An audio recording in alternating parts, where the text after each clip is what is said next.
Hi friends, welcome to our YouTube channel. Friends, ఈరోజు మనం మన పైకాయిన్ గురించి మాట్లాడుకున్నట్లయితే పై కమ్యూనిటీకి సంబంధించి చాలా మందిలో ఉన్న అనుమానాలు ఏంటంటే, అసలు ఈ పైకాయిన్ అనేది ఇంకా ఎన్ని ఎక్స్చేంజ్లో లిస్ట్ అవుతుంది, అసలు బైనాన్స్లో ఎప్పుడు లిస్ట్ అవుతుంది, అసలు ఈ పైకాయిన్ యొక్క ఫ్యూచర్ ఏంటి, ముందు ముందు ఈ పైకాయిన్ పెరుగుతుందా లేదా, ఈ అనుమానాలు అయితే అందరిలో అయితే ఉన్నాయి. ఇప్పుడు రీసెంట్గా ఉన్న అప్డేట్ ఏంటంటే, ఏదైతే ఒక ఎక్స్చేంజ్ లో లిస్ట్ అయిందో ఆ ఎక్స్చేంజ్ నుంచి పైకాయిన్ అయితే రీలిస్ట్ అయితే ఇవ్వడం జరిగింది, అంటే సస్పెండ్ చేయడం అయితే జరిగింది. అసలు దాని వెనక కారణం ఏంటో కూడా తెలుసుకుందాం. నేను ముందు వీడియోలో కూడా ఒక మాట చెప్పడం అయితే జరిగింది. మన పైకాయిన్ యొక్క కేవైసీని బాంగ్సా అనే ప్లాట్ఫామ్ తోటి టైప్ అయినందువలన ఆ బాంగ్సాతో కలిసి మన కేవైసీని 5 నిమిషాల్లో అయితే కంప్లీట్ చేసుకోవచ్చు అని అయితే చెప్పడం జరిగింది. ఇప్పుడు ఆ అప్డేట్ ఏదైతే ఉందో చాలా మందికి కనిపించట్లేదు. అసలు దాంతో అప్డేట్ చేసుకోమని చెప్పేసి చూపించట్లేదు. ఒకవేళ అలా చూపించినా కూడా చివరి స్టెప్ వరకు వెళ్ళి అది ఫెయిల్యూర్ అయితే అవడం జరుగుతుంది. అసలు ఏంటి, ఈ బాంగ్సా ద్వారా అసలు కేవైసీలు అయినాయా అనేది కూడా చూసుకుంటే ఒకసారి కేవైసీలు అయితే అయినాయి. కానీ ఈ బాంగ్సా ప్లాట్ఫామ్ ఒక్కొక్కరికి ఒక్క విధంగా అనమాట. ఒక్కొక్కరికి 1 పై చూపిస్తే ఒక్కొక్కరికి 5 పై, ఒక్కొక్కరికి 50 పై, ఒక్కొక్కరికి 100 పై, అలాగ పైన కొనాలి అని చెప్పేసి కొన్ని షరతులు అయితే విధించడం జరిగింది. చివరిగా అయితే 5 నిమిషాలు అయిపోయినా కానీ కేవైసీ అయితే అవడం జరిగింది. కానీ ఇప్పుడు ఆ ఆప్షన్ అయితే రావట్లేదు. ఈ బాంగ్సా ప్లాట్ఫామ్ పై ఈ పైకాయిన్ ని సస్పెండ్ చేయడం అయితే జరిగింది. అసలు ఎందుకు జరిగింది అని వివరాలు తెలుసుకునే ముందు ఈ పైకాయిన్ యొక్క ప్రైస్ అయితే ఇప్పుడు ప్రెసెంట్ ట్రేడ్ అవుతున్న ప్రైస్ అయితే చూసుకుంటే 0.65 పైన అయితే ఈ పైకాయిన్ ట్రేడ్ అవడం అయితే జరుగుతుంది. దీని సప్లైని కానీ ఒక విధంగా చూసుకున్నట్లయితే గత కొన్ని రోజులుగా కొన్ని మిలియన్ కాయిన్స్ అయితే అన్లాక్ అవుతూ ఉంటుంది జరుగుతుంది. కానీ గత 2 రోజులుగా దీని సర్క్యులేటింగ్ సప్లై అయితే చూసుకుంటే 6.95 బిలియన్ గానే ఉంది. అంటే ఇప్పుడు కొత్తగా అన్లాక్ అవుతున్న కాయిన్స్ అయితే దీనికి సర్క్యులేటింగ్ సప్లైకి అయితే యాడ్ అవ్వలేదు అనమాట. ఇక్కడ చూడండి, బాంగ్సా suspended Pi coin trading while BitMart delisting still stands. అంటే బిట్మార్ట్ అనే ప్లాట్ఫామ్ లో ఏదైతే ట్రేడ్ అవుతుందో పైకాయిన్, ఆ పైకాయిన్ ని నెల రోజుల నుంచి కూడా సస్పెండ్ చేయడం అయితే జరిగింది. దీని గురించి అయితే కొంతమంది ఏమంటున్నారంటే, ఈ బిట్మార్ట్ ప్లాట్ఫామ్ ఏదైతే పై మైన్ నెట్ అయితే ఓపెన్ మైన్ నెట్ ఏదైతే ఉందో అది ఓపెన్ అవ్వక ముందే ఒక ఐఓయు పై కాయిన్ అని చెప్పేసి ఒక కాయిన్ అయితే తీసుకురావడం జరిగింది. ఆ కాయిన్ మీద జరిగిన ట్రాన్సాక్షన్స్ అన్ని కూడా క్లియర్ అయ్యేంత వరకు ఈ కాయిన్ ని సస్పెండ్ చేయాలి అని చెప్పేసి నిర్ణయించుకున్నారు.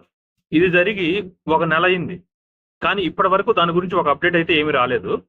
అలాగే బైనాన్స్ కమ్యూనిటీని కూడా చూసుకుంటే, అంటే ఇది అఫిషియల్ గా బైనాన్స్ నుంచి రాలేదు, బైనాన్స్ లో ఉన్న కమ్యూనిటీ ఈ పోస్ట్ అయితే చేయడం జరిగింది.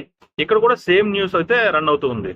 అలాగే మనం చాట్ జీపీటీలో కానీ చూసుకుంటే అక్కడ ఏముందంటే, బాంగ్సా suspended the listing of the Pi coin because the Pi network team declared those listings unauthorized and fake.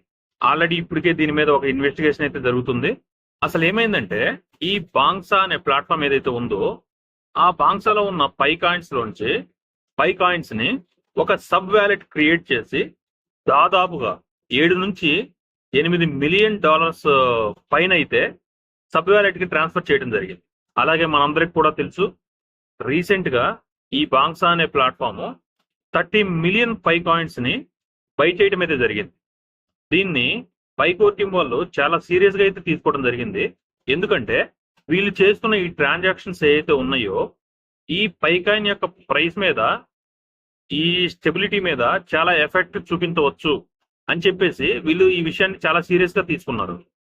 అలాగే ఈ ప్లాట్ఫామ్ మీద ఒక ఇన్వెస్టిగేషన్ కూడా స్టార్ట్ చేశారు. అలాగే పైకోర్ టీం వాళ్ళు కూడా చాలా క్లియర్ గా ఒక మాట అయితే చెప్పడం జరిగింది. ఏ ప్లాట్ఫామ్ లో అయినా కానీ మన పైకాయిన్ ట్రేడ్ అవ్వాలంటే ఆ ప్లాట్ఫామ్ మనతోటి వాళ్ళ QIB అనేది వెరిఫై చేసుకుని ఉండాలి. అటువంటప్పుడే మనం ఆ ప్లాట్ఫామ్ లో మన పైకాయిన్ ట్రేడ్ చేసుకోవడానికి అవకాశం ఇస్తాము అని చెప్పేసి చాలా క్లియర్ గా అయితే వీళ్ళు చెప్పడం జరిగింది.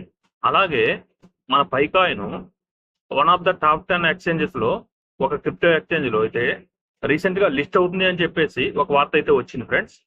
ఇప్పుడు మార్కెట్ లో కూడా ఇది చాలా చర్చనీయాంశంగా ఉంది. దానికి సంబంధించి ఆ ప్లాట్ఫామ్ QIB ఫామ్ ను కూడా అప్లై చేసుకోవడం జరిగింది. తొందరలోనే ఆ ప్రాసెస్ కూడా కంప్లీట్ అవుతుంది. మన తొందరలో మన పైకాయిన్ ని ఒక ఎక్స్చేంజ్ లో అయితే లిస్ట్ అవడం చూస్తాం. అదే HDX ఎక్స్చేంజ్ అనమాట. ఇది crypto market one of the top 10 లో ఒకటి అనమాట. అంటే మనం ఈ పై కాయిన్ ని రీసెంట్ టైమ్స్ లో ఇంకొక ఎక్స్చేంజ్ లో కూడా ట్రేడింగ్ కి చూస్తాం అనమాట.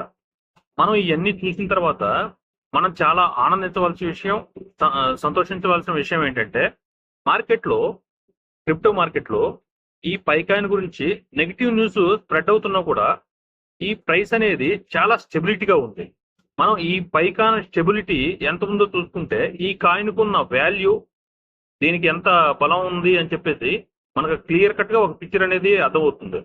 దీన్ని బట్టి రాబోయే కాలంలో మన పై కాయిన్ కి మంచి ఫ్యూచర్ అయితే ఉంటుందని చెప్పేసి అనుకోవచ్చు.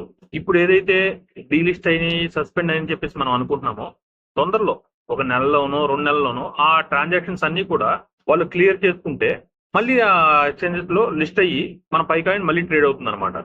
అంతేగాని దాని గురించి మనం కంగారు పడాల్సిన అవసరం అయితే ఏమీ లేదు.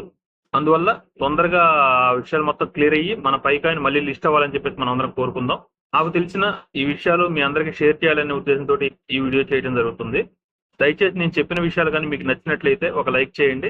అలాగే నచ్చకపోతే ఎందుకు నచ్చలేదు అని చెప్పేసి కామెంట్ సెక్షన్ లో తెలియజేయండి. మళ్ళీ ఒక మంచి వీడియోతో మళ్ళీ కలుసుకుందాం. అంతవరకు థ్యాంక్ యూ.